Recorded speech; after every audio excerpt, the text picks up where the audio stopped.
December 13th, Advent. Christmas cut history in half. All the prophets who have spoken from Samuel and those who came after him also proclaim these days. Acts 3:24. There is something tremendously important to get hold of here for understanding the biblical teaching about prophecy and fulfillment.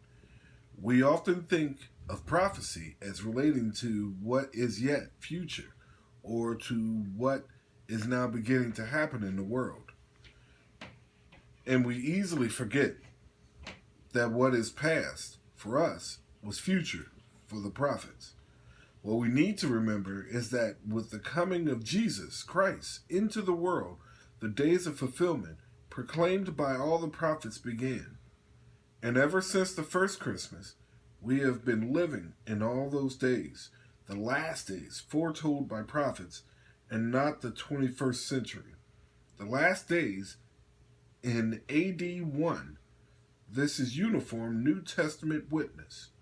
Paul said in 1 Corinthians 10 through 11 that the Old Testament events happened to them as an example, but they were written down for our instruction, in whom the end of the ages has come, for Paul. The end of ages was not 2,000 years ago in the 21st century. No. The beginning of the end was already present in the first century. The long-awaited Messiah had come. So the writer to the Hebrews 1 through 1:2 says, "At many times and in many ways, God spoke to the fathers by the prophets, but in the last days, he has spoken to us by his Son. When God sent his Son into the world, the last days begun." It was a privilege to live in the last days because Joel prophesied in the last days, God will pour out his Spirit upon all flesh. That's Joel 2:28.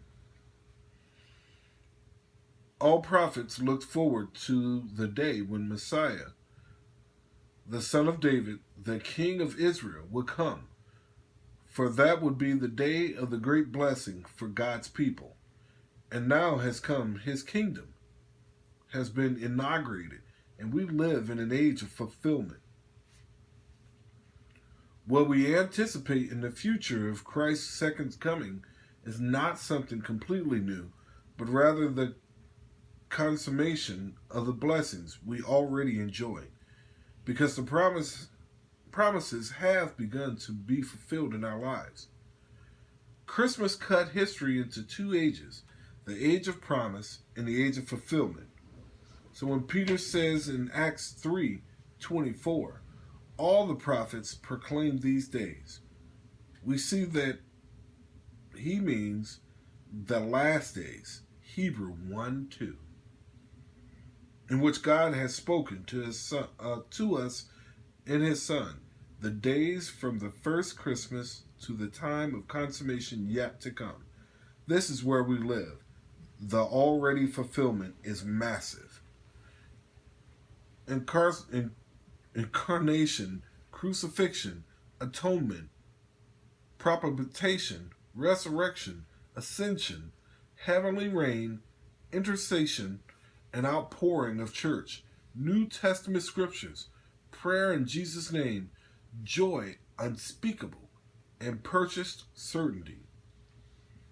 But the not yet is real and wonderful and waiting for its time, the second coming, the resurrection of the dead, and new and glorious bodies, the end of sinning, glorification, judgment on all unbelief, rewards, entrance into the Master's joy, new heavens and new earth, Jesus present among his people, face to face, no more misery, pleasures forevermore.